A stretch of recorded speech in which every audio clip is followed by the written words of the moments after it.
and welcome to yet another awesome episode, special episode of the Tribunal of the Grid, where we talk about all things Power Rangers and the actors that play in the show. My name is Brandon. Hi, I'm Lena. I'm Will. And we have a very... Well, wait a minute. You weren't supposed to come in yet. But no, yes, everybody, we have our special guest here on the show, whose also name is Will as well. Will, who plays Brody in Power Rangers Ninja Steel as the Red Ranger. How are you? I'm doing awesome. Thank you guys for that introduction. Super happy to chat with you guys today. But yeah, thanks for having me on. I'm doing well. No problem. Thank you. Problem at all. Mm-hmm. Thank you. Thank so you. much for being here. We're just gonna go ahead and jump right into it. First of all, you're at the gym right now. I am, yeah. So we noticed you've always been really into health and fitness. Is that something that you've always been into, or is that something you kind of just fell into? Honestly, I think it's something I've always been into. Like, I remember from the age of 5, I was always doing push-ups and just trying to build muscle, so it's kind of like a lifelong thing I've been into. A lot of my heroes growing up were wrestlers from like WWF at the time, which is now WWE. So I'm like a huge wrestling fanatic, and I think that inspired. So am I. You are? Yeah. Yeah, no, the whole fan. Attitude Era, I was raised on that. Like, every time people ask me, did you watch Power Rangers growing up? I always tell them, no, I watched wrestling. Like, Triple H, Undertaker, Stone Cold, The Rock. Yes. All those guys. Like, those were my heroes. So I think that's what got me into it. I got into martial arts when I was 5 as well. Wow. Continued that until I was 13.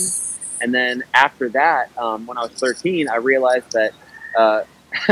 I think that's when puberty hits and you're like, wait a minute, I want to build muscle and get attention. So I started hitting the gym and I started trying to build up my body a little bit. And ever since then, it's just been like a really, really fun hobby for me. I've never wanted to get super huge, but it's just fun. It's just something really, really fun. It's good for my mental health. So yeah, that's how I started. Nice. So I noticed you said wrestling was always like your thing, and like that was always your jam. But you were on Power Rangers. You were acting and everything. Like, how did you get into the whole acting thing? How did that happen? Yeah, so acting was it was something that I had a passion for when I was young, and I always wanted to be a part of it, but I didn't think that was possible where I'm from. So I'm from this town called Modesto, and there were no real actors in our area. It's far away from LA and Hollywood. I didn't come from a family of actors. Nobody in my family, nobody that I knew, nobody in Modesto had anything to do with acting. I didn't come from like a bunch of money, all that kind of stuff. So I figured if you're gonna make it in acting, you either had to start when you were a little kid doing plays, or somebody in your family had to be involved, or you had to have some connection. So even though I wanted to do it, and I remember as a young kid watching Shark Boy and Lava Girl, and I saw Taylor Lautner in that. He was this spiky hair, little tan kid doing martial arts, and I was like, dude, oh my God. Like, why am I not doing that? Like, I could do that.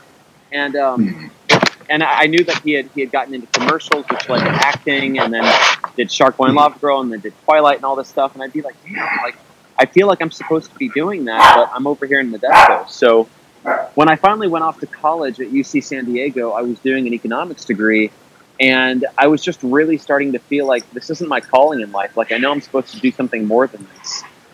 It just seemed like a safe thing to do, to make money and to not disappoint my family. But eventually I got to this point where I was like, you know what? Forget what everyone else thinks about me. This is my one life, and I get to spend it the way that I want to. And I think that I want to take this chance. So my last year in college, before I was going to graduate and go out into the workforce, I said, forget about it. And I started pushing really, really hard on acting. And within 9 months of starting acting, I had done a bunch of commercials, short films, music videos, an independent film.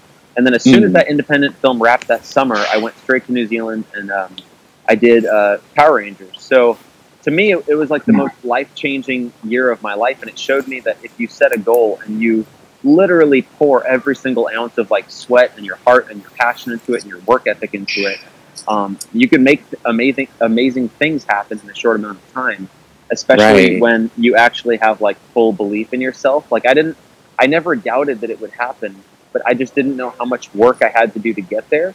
So I worked like a dog that year, but thank God it worked out.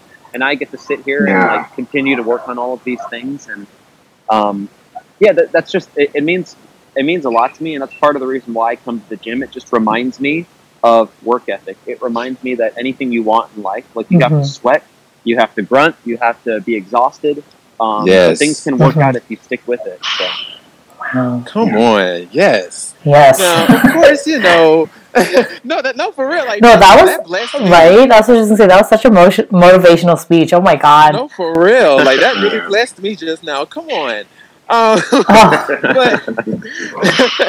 But yeah. So when you came on Power Rangers and everything, during the whole audition process, were you always going out for red, or did you go out for a different color, or how? Yeah, that's something I get asked a lot about the audition process. So basically, what happens is there's 3 main auditions. So you go to the first audition; it's like the initial round, and everybody gets the same script. Literally, girls and guys are basically saying the same lines. It's a very, very like generic kind of audition, and you do that. And then from there, if they like you, they bring you back for the callback, which is the second round. And from there, now there's 2 scripts. You have one that's like a Ranger script, and then the other is like a comedy type script, which would have been like our Victor and Monty guys, or like, I forget the name, not Skull and Bones, Bulk and Skull. Yes. Skull and Bones. I don't know who that is. Ian Peel, I don't know. But yeah, so you could either be one of those 2, and then if that works out, then you get brought back for the final screen test, which is, the producers and the director and the casting director and everybody sitting in this room. And there's about 15 people there. And you know that from the 15 young people that are there, like about 5 of them are going to be the next Power Rangers. So, and it's literally like this 8-9 hour long day of auditions where people keep going in, coming out. You go back into audition, you come back out. They bring you in for like a physical thing where like you show your martial arts and then you go back in. They do group pictures to see which group looks good together, who stands out as a leader, who looks like a great Pink Ranger, all this kind of stuff. So it's like this long day. And that's what the process looks like. You never know which Ranger you're going out for. For me, I wanted to stand out, so I knew that every single guy would be wearing red, because every single guy's like, I want to be the Red Ranger. So I thought I looked better in blue. So I went in there. I was literally like the only guy wearing blue. And I went in with my little blue V-neck. But we did that. I think my earbuds just died. Hope my audio is not too bad. Is it still okay? Yeah, you're still good. Can still hear you. Audio's still okay. Okay, so we did the audition, and I basically did the absolute best I could with that. And after the audition, you basically wait like 2 to 3 months to hear back. Oh, wow. So it's a long wait. And then finally, after about 3 months, they make their final calls. And so I remember Chip, who's our executive producer, he had called me. I was on the road driving to that independent film I was mentioning. I was on the road driving to set for that. Chip calls me. I couldn't hear him well in the car, but I knew that was the decision day. And I had a feeling he was going to tell me I got it. So I told him, like, yo, Chip, can you call me back? Like, I can't hear you right now. And he didn't call me back for 3 hours. And I was like, I lost the role. Oh, no. I was like, no, why did I tell him that? I probably lost the role. But luckily, he called me back later that night. And I was on set when he called me. I got the role. And then the rest of the night, I just got to film. And I was just on cloud 9. So it was awesome. Oh, man, that's amazing. That is amazing. Oh, my God. So, it was a crazy feeling. Oh, wow. So, your character, now, I have to say, like, your character was like, he was this really just eccentric, just wild, like, really, really fun kid. So, if there was any changes or anything like that to your character that you could have ever made, what would they be? I would have made Brody exactly the way he's going to be in Rise of the Ninja. So that's what I would say. Wow. Like, my vision of Brody was completely different than what I ended up playing. And there's two parts to that. For one, I wanted to portray a darker, grittier, more passionate, more aggressive, different sort of leader. A leader that didn't tell people what to do but led by example. Right. You know, in the show, it's obviously aged down a lot. So where it's like you need to. It's almost like a live action cartoon where it's for 3 to 10, 11, 12-year-olds. Probably like 3 to 10, I would say. So it has to be very emotive. It has to be very like, hey guys, and that's sort of the direction we would get given with it.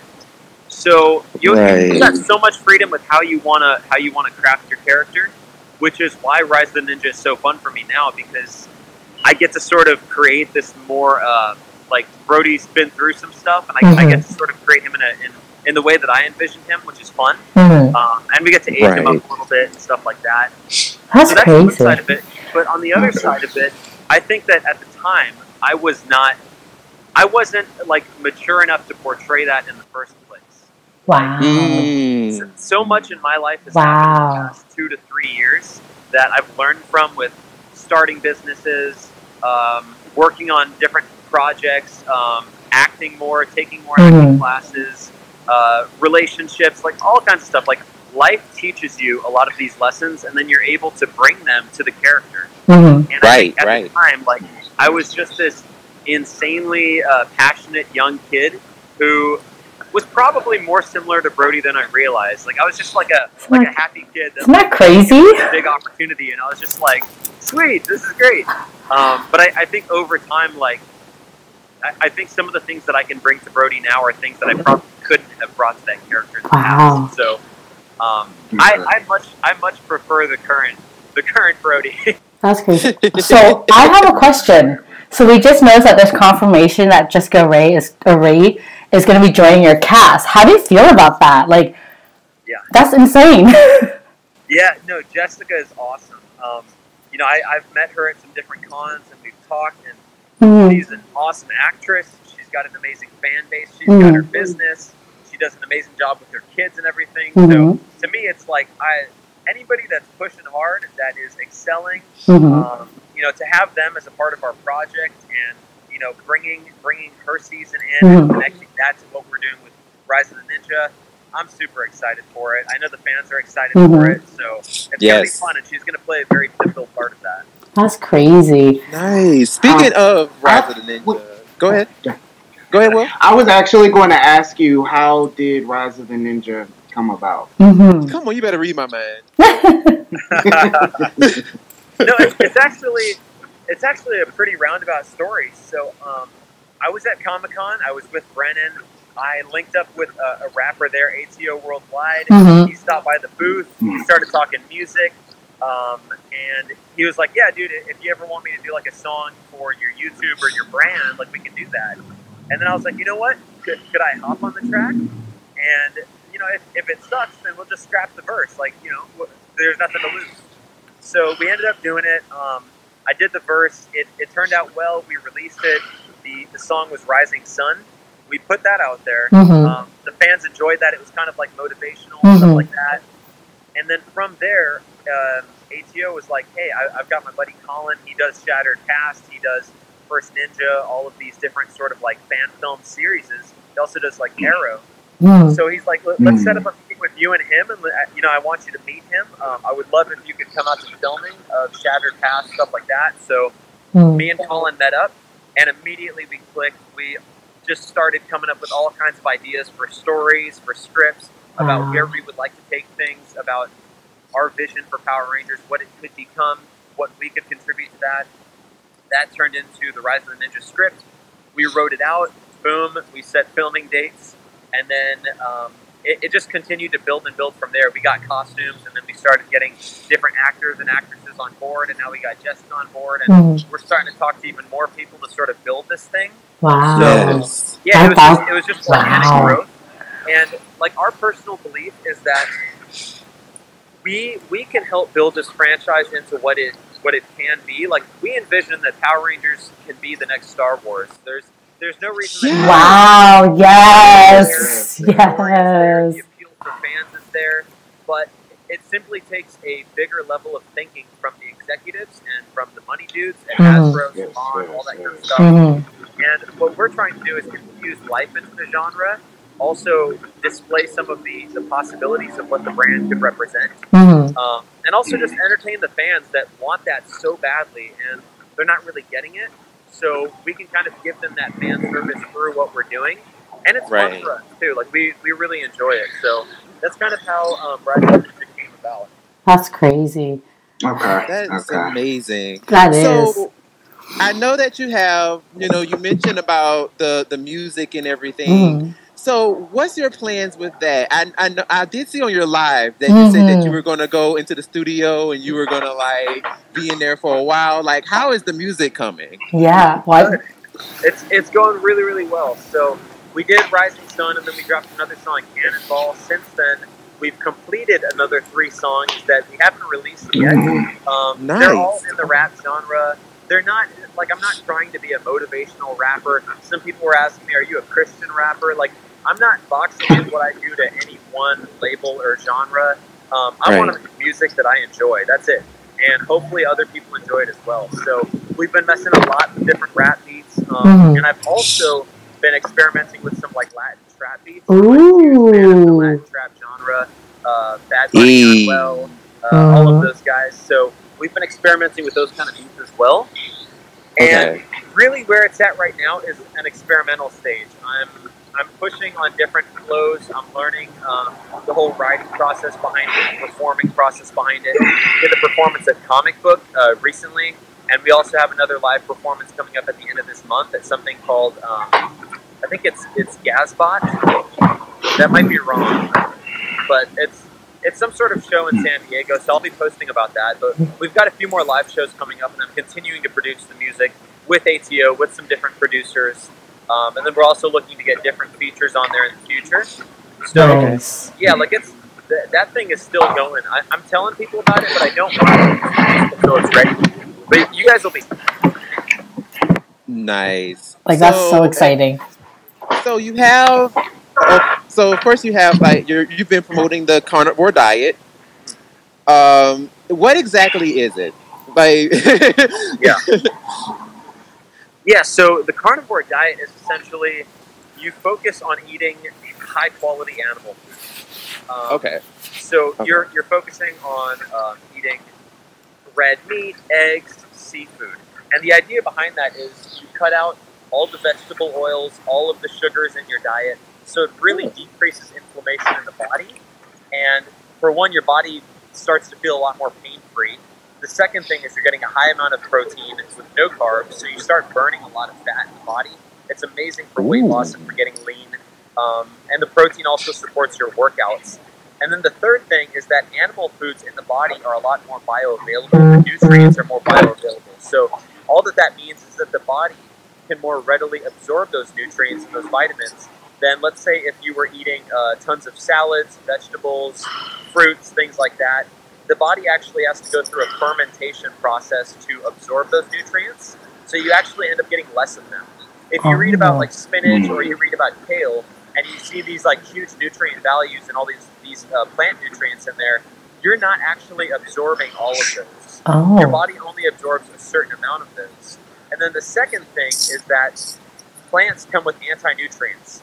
So if you try to eat an animal, you have to go hunt it. Its defense system is it runs away or it attacks you. With plants have their own defense system, which are plant toxins. So plants actually have these like tiny amounts of poison in them, these little plant toxins, like lectins, salicylates, phytates, and that's how the plants defend themselves. Now, in certain people, their immune systems aren't strong enough to protect them from those plant toxins. So people can get autoimmune issues when they're eating too many plants if they have a compromised immune system. Oh, wow. The thing about carnivore is that it takes out all the plant toxins, all the carbs and sugars, all the inflammatory vegetable oils. So all your body is left with is a ton of protein, healthy fats, omega-3s, health, and you're really, really able to fuel yourself off of those, and your body is able to absorb all of the nutrients from what you're eating. So people that start experimenting with carnivore, the first things they notice, they get leaner, they build more muscle, their workouts are better, their mental clarity is better. They don't have to eat every 2 hours. They can actually fast throughout the day. Wow. They'll find their skin clearing up. They'll find, some people, they've had Crohn's disease for a long time, or if they've had joint pain for a long time, and all of a sudden those things are gone. So it's really an amazing diet for people that have had long-term health issues. Wow. So that's why I talk so much about it, because it had a huge impact. Because for me, like, I wanted to just focus on my goals and my dreams, but I was always having gut issues. I was always getting fatigued. I had brain fog. I had to eat every 2 hours. I was like starving all the time. And I knew that there was an answer, and it was holding me back. So when I figured it out, I just started shouting from the mountaintops about it, and it's helped a lot of people so far. Wow. Well, shoot, I need to try that, because I swear. And so I know that so you've been doing that. So you have a contest going. Yes, I was just going to ask you. Yes. So what is that contest? Yeah, so it actually starts tomorrow. Today's the last day to sign up for it. It is a 21-day carnivore shred challenge. So what that means is for the next 21 days, everyone that signs up for this, they're getting a carnivore diet meal plan for each day, which tells them what to cook, what their groceries are, how much to eat. We customize the macros, and they also are getting daily workouts. So it's going to tell them what to be doing in the gym, and the goal is at the end of this, they're going to burn as much fat as possible while maintaining and building lean muscle. So it really gives you a turbo boost on your fitness goals. Because a lot of the times, people get discouraged and they lose their motivation because they're going to the gym month after month after month, and they don't see any results. Nothing's happening. And one of the best things when you're going to the gym is when you do see those initial results, it gives you the motivation to keep going. So that's what we're doing. We're kind of helping people push the gas a little bit for the next 21 days. They'll see the results, and they'll inspire them to keep going. And on top of that, I'm going to be doing my little motivational thing where I'll be texting them every day, making sure that they're staying motivated, they're staying on top of it. And we've got a private Facebook group where everyone can post their progress, their weekly weigh-ins, they can see how they're doing. And then at the end of it, we've got 4 cash prizes for the people that had, the most impressive results, and also were the most engaged. Like, they were supporting everyone else, they were engaging with the content, they were posting up their meals, just really being a good part of the community. And that's $500 for first place, $250 for second place, and then $125 for third place and fourth place. So that starts tomorrow, and that's at 21daycarnivoreshred.com. And I'm really excited about it because it's fun to see people dive all in on that, and to me, it's something that resonates with me. So I'm excited. That is exciting. Well, cool. Also just to say, tomorrow is going to be Monday, the 2nd of March. Yes. So yes, it's starting tomorrow. Yes. Okay. All right. So real quick, I know that you're doing your thing and everything, but I do have a really quick question about the Dino Charge, about the team up and everything with the 25th anniversary. Now it's been I've heard a rumor that basically Dino Charge and Ninja Steel was supposed to have a team up at one point. Is that true? Was that ever supposed to be a thing, or no? That I never heard anything about that. That was never anything that was discussed. I think that might have come up at some point during the season where we thought that might happen, but I don't think that ever came to fruition. But yeah, all we ever knew was that there was going to be some sort of reunion, but we didn't know if it would be with Dino Charge or if it would be with the Mighty Morphin guys or if it would be just all the different seasons. So when Dimensions and Danger happened, that's when we found out. We literally did not know which Rangers were going to be a part of it. We assumed it would be JDF, maybe Font, Sutherland, some of the the bigger names in the series, but Right. we weren't exactly sure who would be there. So yeah, I'm certain that Peter knew that Yoshi would be a part of it. I'm certain of that. Of course. Yeah. Okay. He didn't tell us. Yeah. Nice. Well, what was it All right. like? What was it like to What was your experience filming the anniversary special? It was so fun. Honestly, I had a blast with that. Like, when those Rangers came to set, it created a completely different energy. Like, we've got our dynamic, like the Ninja Steel team. It's super high energy, and it was always super, super fun. And like it was an awesome dynamic. But then when we had the other Rangers come to set, it just brought a whole new energy to it. Like, we could feel that, seeing them there, seeing them do their their morphs from their seasons, bringing their characters into it. Like, we could tell how impactful it was going to be for the fans. And then when we had that lineup where we do the morph, they appear behind us, and then we all do our morph, and then we attack. I don't know who it was, Odious maybe or somebody, but whoever we attacked, we knew that it was going to be a badass moment with explosions and all that stuff. So I had a lot of fun. We also went out to dinner with them. We got to know them a little bit better. So they're all awesome people. Nice. That's amazing. All right. And I have just one last question. Well, actually two. So, if that was there any type of pranks on set or anything like that? Who was like the prankster on set and all that kind of stuff? There were plenty. I would say Peter has the biggest cojones of anybody. So you could dare Peter to do almost anything, and you're like, there's no way he's going to do it. And he would do it. And you're like, oh my God, this guy is fearless. So there were absolutely pranks on set. Most of them we can't talk about. We had this ongoing, sort of prank that would happen where it would be like silent strike, where you'd pretty much look someone in the eyes and then you just whisper silent strike and they would get flicked below the belt, let's say. And this would be like right before action. I mean, literally before a take. Like, they'd be like, all right, rolling, camera speeds, and then somebody would look at you, silent strike, boom, flick you, and action. And you're like in complete, utter pain, and you're trying to do the take and mess it up. So it was really, really fun. It was mainly like me, Jordy, Peter, and Nico doing that. And it got to a point where we were like, dude, I think my kidneys have shut down. We gotta stop. Like, this is I can't. If you silent strike me one more time, I'll never have kids. Like, we gotta stop. Wow. It was funny, but they're awesome guys. We had an awesome time, and it was great vibes on set. That's amazing. Well, where can the people find you? Yeah, so Instagram's where most of my stuff is, at Williams Schufelt, and youtube.com/Will Schufelt.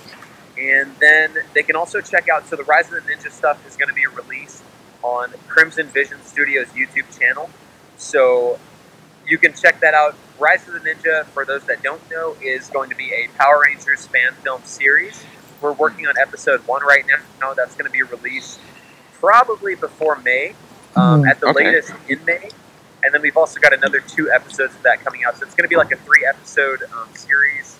And then from there, just depending on fan reaction, how it goes, we'll see what our next plans are from there. So you guys can check that out. And the goal of that is to unite the ninja seasons in Power Rangers, as well as just sort of draw a lot of threads through different seasons. And there's going to be a lot of delving into Power Rangers lore. Oh my God. And there's going to be a lot of cool stuff in that. And we might have some surprise folks in there that you guys might not expect. So that's Rise of the Ninja.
All And right. what else is going on? That's pretty much it. Yeah. That's Alright. very impressive still. Well, thank you so much for joining us today. Thank Like, you. it is such a blessing to have you here It and, is. be able to talk with us and share what you're doing and everything. We really appreciate you coming on the show. No, we really do. Thank you so much for taking the Thank you time. so much. Oh my gosh. I feel so motivated now. Just Thank you so much for having me on. Like I can feel the energy from you guys. I appreciate you giving us a platform to share what we're doing. We really want to make like the best content for the Ranger fans, and for me, it's really really fun. Like I haven't touched the Brody character in so long, so getting back into it, I'm excited. I'm excited. It sounds weird to say it's Morphing Time, so I'm getting used to it again.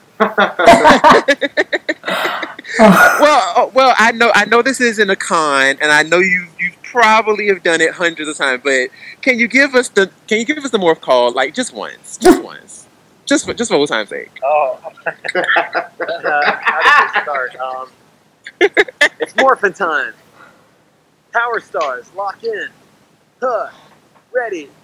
Ninja spin. So, you guys get the rest. no, that's amazing. Looking at me in the gym with Oh my god, no. Thank you so much. Oh, I feel so motivated now. I just want to go and do, I don't know, stuff. Whatever maybe. Right, yes. That's what I try to promote to people, where it's like, that's what got me started in college. That's what started this whole thing. I didn't wait for anyone's permission. Mhm. I didn't ask, like, oh, can I become an actor? How do I become an actor? Oh, I need to study this for more years. Like, Mhm. don't wait for society or your family or your coworkers or your friends to give you permission to follow your dreams. Go for it. They'll accept it later. At the moment, people can judge you. People can talk trash, all that kind of stuff. Talkers talk, doers do. And then at the end of the day, you'll be able to influence and inspire and share your talents with so many people.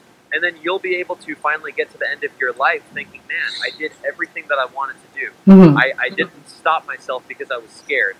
And in my mind, that's what it's all about. Because this life, like, you don't get to take it with you. You know, like, you don't get to hold on to this. You have to. These chips that you have in life, you have to give them back at the end of the day. Like, they're not art to keep. So I always think, like, why would you hold on to them? Like, give it your all. Go for your dreams. Like, do everything you can in this lifetime. And then finally you can get to the end of it feeling like I did everything that I wanted to do. Wow. So that's, some people are like, oh, that's motivational, rah, rah, rah. But it's reality. Like, that's actually what's going to happen. So why hold back? And that's what I'm all about. Like, as soon as I got rid of fear about what people might say about me, I just started going for everything. That's why I do this music thing. Like, I know people are going to be like, what? He thinks he's a rapper now? Like, but who cares? Like, Exactly. who cares? And it's good. I've listened to it. I want to try it, and if it flops, then it's okay, you know? So I always tell people, just go for it. Literally, like that Nike logo, just do it. Just do it. All right. Yeah, heck yeah. Oh my god, well, thank you. That's a really long outro. Thank you so much, Well, thank you. Awesome. Well, thank you guys for having me. I'm going to go finish up these deadlifts and get out of here. Sounds great. Have a wonderful night Nice. or afternoon. Okay, you guys have a great day. Bye. Thank you. Bye-bye. You too. Here are additional rocks. Do you need more? This will probably be enough. I'll scan for Mick again. These rocks will keep the prism hidden, at least until I can get back here to move it. So, 10 years ago, your dad had the ninja steel in his workshop, and now these monsters are after it? That's right. But I plan to get it first. My scanners still show nothing. We'll just have to hope that Mick's okay. No one's gonna find the prism here. So, what now? Thanks again for your help, but Redbutt and I need to get going. What are you gonna do the next time you meet one of those monsters? Well, I guess... Oh, there's no way you're beating them on your own. Yeah, but I have to try.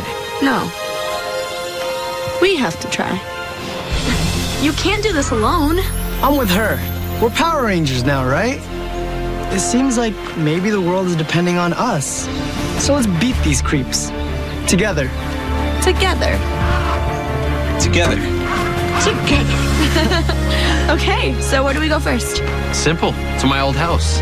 That's where the Ninja Steel is. I can't wait to see my brother Aiden again. What the? Is it magic or is it alive? I'd say it's both. Where did it go? I don't know, but there are still 3 ninja power stars inside of it.